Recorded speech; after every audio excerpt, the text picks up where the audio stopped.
হে everyone, সবাই কেমন আছো? আজকে আমি একটা রিভিউ নিয়ে এসেছি। একটা জিনিস অর্ডার করেছিলাম একটা দিদির কাছ থেকে। তো তার নামও আমি নিতে চাই না, তার গ্রুপ নাম, ফেসবুক নাম কোনোটাই আমি নিতে চাই না, কারণ দোষটা তার নয়। সে যার কাছ থেকে নিয়ে আমাকে এটা দিয়েছে সেটা তার দোষ। যাই হোক, আমি মেন কথায় আসি। আমি একটা হ্যান্ড প্রিন্টেড পাঞ্জাবি অর্ডার দিয়েছিলাম। এই আঁকাটা পুরোটাই হাতে আঁকা। তো আমার পাঞ্জাবিটা দেখে খুব পছন্দ হয়েছিল বলে অর্ডার দিয়েছিলাম আমার কাস্টমারের জন্য। আমার কাস্টমার এটা নিতে চেয়েছিলো।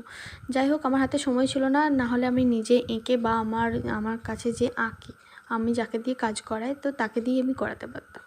তারপরে মেন কথা হচ্ছে যে কী জন্য আমি এই রিভিউটা শেয়ার করছি তোমাদেরকে একটুখানি দেখিয়ে দিই। তোমরা যারা হ্যান্ড প্রিন্টেড জিনিস অর্ডার নাও, প্লিজ একটু নিখুঁত করার চেষ্টা করো। তোমাদের কিছু কিছু মানুষ আছে যাদের জন্যই, যারা হাতের কাজ করে, তাদের নামটা পুরো খারাপ হয়ে যাচ্ছে। তো তোমাদের বলি, তোমাদের আঁকা কোথাও নিখুঁত নেই। এখানের কলকাগুলো ফাঁকা, আবার অথচ দেখো এদিকের কলকাগুলো তুমি ভরাট করেছো। এই ডিজাইনটা ফাঁকা, পুরো ফাঁকা একদম, আর এদিকে ডিজাইনটা পুরো ভরাট করেছো। ঠিক আছে, তারপরে এগুলো পর্দাগুলো তো দেখে মানে কি বলবো, এক একটা এক এক রকম সাইজ করেছো। ঠিক আছে, তো তারপরে তোমাদের বলি, পেন্সিলের দাগগুলো কিছুই ওঠেনি তুমি যেটা করেছো। আর জামাটা যেটা তোমাদের আয়রন করার কথা, আয়রনও তোমরা করোনি। ঠিক আছে, কারণ এই কাজটা আমরা করে থাকি, তাই আমাদের ব্যাপারটা জানা আছে।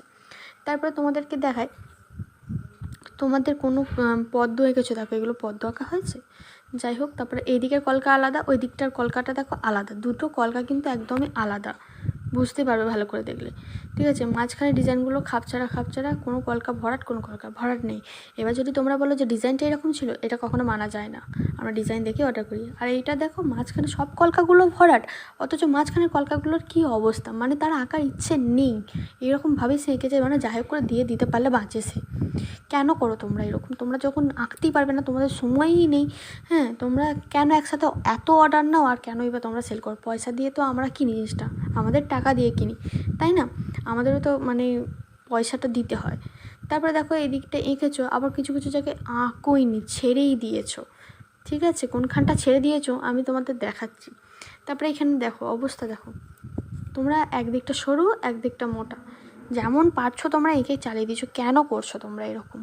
মানে আমাদেরও তো খারাপ লাগে নাকি? আমার হাতে নিঘাত সময় ছিল না আর কি। এটা আমি একটা প্যাঁচা আঁকতে দিয়েছিলাম, প্যাঁচা নয়, এটা একটা পোকা হয়ে গেছে, মানে একটা সাংঘাতিক ধরনের পোকা। আমার কারোর মনে হবে বলো? তোমরাই বলো, এটাকে কি প্যাঁচা মনে হচ্ছে? তারপরে এইদিকে ডিজাইনটা আলাদা, এদিকে ডিজাইনটা আলাদা। ঠিক আছে, তারপরে আবার এই ডিজাইনটাও একদম আলাদা। ঠিক আছে, তারপরে আর একটা জিনিস তোমাদের দেখায়, খুবই আমার চোখে পড়লো যেটা। তো দেখো তোমরা এইখানে মাঝখানে দেখো, এদিকে তো কলকাগুলো তো তোমাদের দেখিয়েছি, এখানে মাঝখানটা দেখো, দেখো টিপ করা, এদিকে একটা ছোট্ট টিপ। আর এই দিয়ে তোমার 3 নম্বরটা দেখো একদম সোজা দাঁড়িয়ে হয়ে গেছে। কেন করো এগুলো? কেন করো? তোমাদের কিছু কিছু মানুষের জন্য না, যারা হ্যান্ড প্রিন্টেড কাজ করে, যা আমরাও করি, ঠিক আছে, আমাদের নাম খারাপ হয়ে যায়। যাই হোক, আমি যে এঁকেছে তাকেই বলবো যে একটু ভালো করে করার চেষ্টা করো। তুমি যখন অর্ডার নিচ্ছ, তুমি ওটাকে নাই বা বেশি করতে পারলে 2টো অর্ডার নাও, কিন্তু যথেষ্ট সুন্দর করে। এটা দেখে কোনো মতেই মনে হচ্ছে না এটা তুমি একটা পেঁচা এঁকেছো। আমার কাস্টমার কিন্তু খুবই রেগে গিয়েছিল। প্লিজ তোমরা যারা পারো না, তারা প্লিজ এরকম অর্ডার নিয়ে একটা মানুষের মন ভেঙে দিও না। সে কাউকে গিফট করার জন্য বসে থাকে, নিজের জন্য কেনার জন্য বসে থাকে, হ্যাঁ, তার শুধু শুধু টাইমটাই নষ্ট হয়। তারপরে তোমরা তো আঁকাটা দেখলেই বুঝতে পারবে কী সাংঘাতিকভাবে সে এঁকেছে জিনিসটা। আমি হাসবো না কাঁদবো না তোমাদেরকে শেয়ার করবো, আমি ঠিক বুঝতে পারছিলাম না। যাই হোক, তোমরা প্লিজ কেউ এইরকমটা করো না, করো না। আর আমি জানি না এই যার কাছ থেকে আমি নিয়েছিলাম, সেই যদি ভিডিওটা দেখে কি বলবে না বলবে, তবে আমার শেয়ার করার দরকার মনে করেছে, আমি করেছি।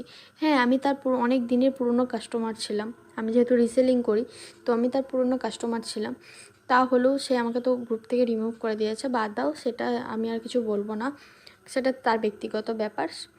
তারপরে আমি বলবো, প্রত্যেকটা কাজ তোমরা তো দেখেই বুঝতে পারছো। যাই হোক,